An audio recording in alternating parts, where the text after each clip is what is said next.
in relation sa current issue of VP Sara's law school and bar exam, may nag-request ng reaction para sa post daw ng isang lawyer.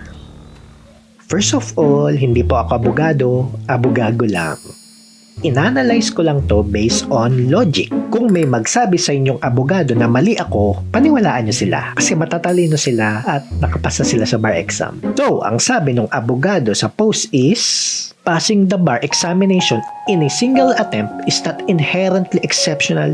It is comparable to passing it after 2 or more attempts. Paano naging comparable yun? For example, kukuha ka ng driver's license.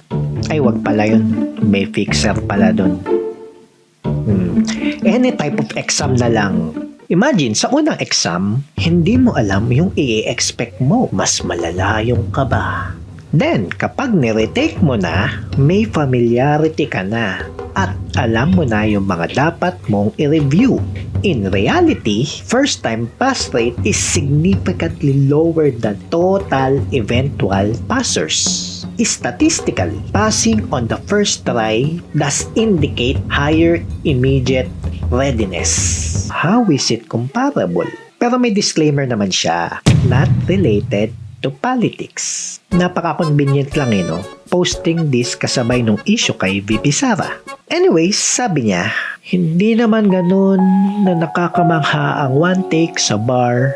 If dinadalan ka ng food sa kwarto, may taga-print ng mga assigned cases mo, di ka nagtatrabaho at walang ibang obligasyon, kundi aral lang talaga, kaya kumpleto ang tulog at normal ang lahat.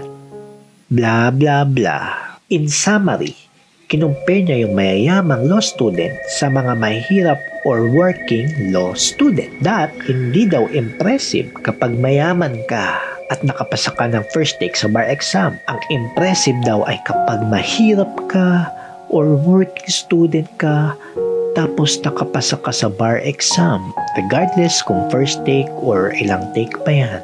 But yes, it's far more impressive kung napasa mo ang bar exam on first take kung mahirap ka. Pero if sasabihin mo na hindi impressive yung mga mayayaman na pumasa ng first take sa bar exam is preposterous. Ay wait, alam ko ba ibig sabihin nun? 80-80 nga pala ako. This is the summary of his logic.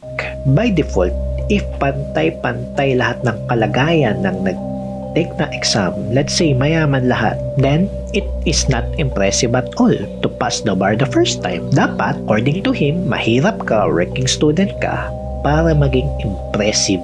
If that's the case, dapat madali lang yung pagpasa sa bar exam. Kaya nag-research ako.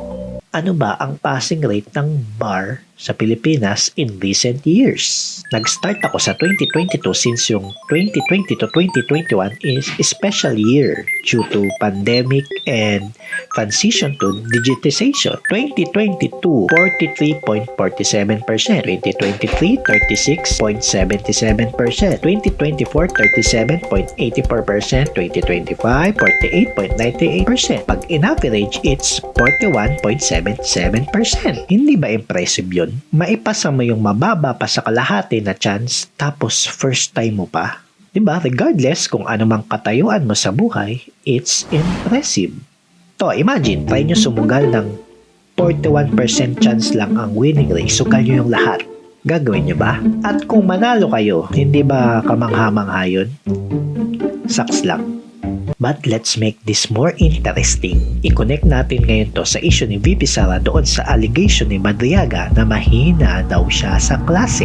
First, hindi natin alam kung ano yung ibig sabihin ni Madriaga ng mahina sa klase. Kasi pwede natin masabi na mahina sa klase yung bagsak-bagsak or pasang-awa. Pwede rin naman natin masabing mahina sa klase yung average lang. So let's contemplate on these two scenarios. The first scenario, kung bagsak-bagsak ka or pasang-awa sa klase tapos napasa mo ang bar exam the first time, is it possible?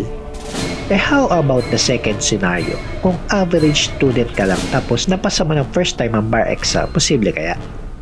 For me, honestly, there's a possibility for both scenarios. Pero yung first scenario has a significant lower probability than the second scenario. But here's the twist.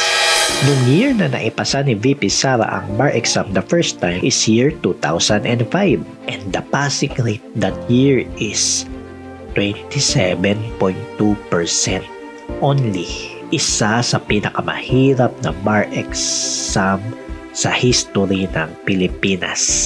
Here's the question. Hindi ba talaga impressive ang pagpasa sa bar exam o pinipilit lang nating ibaba ang value nito to fit the current narrative?